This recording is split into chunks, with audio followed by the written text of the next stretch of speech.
Breaking news చూస్తున్నాం. అధికార YCP party నుంచి మరో జాబితా అయితే తాజాగా విడుదల చేయడం జరిగింది. ఇప్పటి వరకు 7 జాబితాలు విడుదల చేస్తే కొద్దిసేపటి క్రితమే వైసీపీ అధిష్టానం అయితే 8వ జాబితాను విడుదల చేసింది. ఈ జాబితాలో 2 పార్లమెంట్ స్థానాలకు ఇన్ఛార్జీలు నియమించడం జరిగింది. 3 అసెంబ్లీ స్థానాలకు సంబంధించి సమన్వయకర్తలను అయితే నియమించడం జరిగింది. ఒకసారి జాబితాలో ఉన్నటువంటి 5 స్థానాలు 5గురు అభ్యర్థులు ఎవరెవరు ఒకసారి కనుక చూసుకుంటే, ముందుగా ఎంపీ స్థానం విషయానికి వస్తే గుంటూరు ఎంపీగా అయితే కిలారు రోసేన్ అయితే నియమించడం జరిగింది. ఇక్కడైతే మార్పు చేయడం జరిగింది.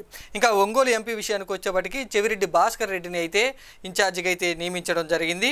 తర్వాత ఈ అసెంబ్లీ స్థానాల విషయానికి వస్తే పొన్నూరు సంబంధించి అంబటి మురళిని అయితే సమన్వయకర్తగా వైసీపీ పార్టీ అధిష్టానం ఎంపిక చేయడం జరిగింది.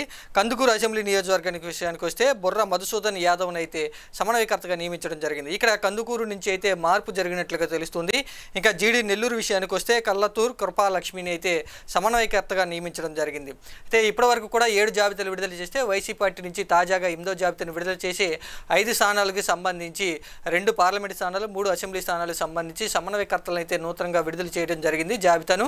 ఇప్పటి వరకు కూడా వైసీపీ పార్టీ నుంచి దాదాపుగా 80 మంది విడుదల చేస్తే అభ్యర్థులకు సంబంధించి పేర్లను ఇప్పుడు తాజాగా 5 పేర్లు అయితే విడుదల చేయడం జరిగింది. మరికొద్ది రోజుల్లోనే పూర్తి జాబితా 175 స్థానాలకు సంబంధించి అసెంబ్లీ అభ్యర్థులు, 25 స్థానాలకు సంబంధించి పార్లమెంటు అభ్యర్థులను కూడా త్వరలోనే తుది జాబితా అనేది విడుదల చేస్తామంటూ కూడా వైసీపీ పార్టీ అయితే చెప్తుంది. ఇప్పుడు తాజాగా 8వ జాబితాను అయితే విడుదల చేయడం జరిగింది. ఇక తుది జాబితా ఉండబోతుందంటూ కూడా సమాచారం అయితే వినిపిస్తుంది.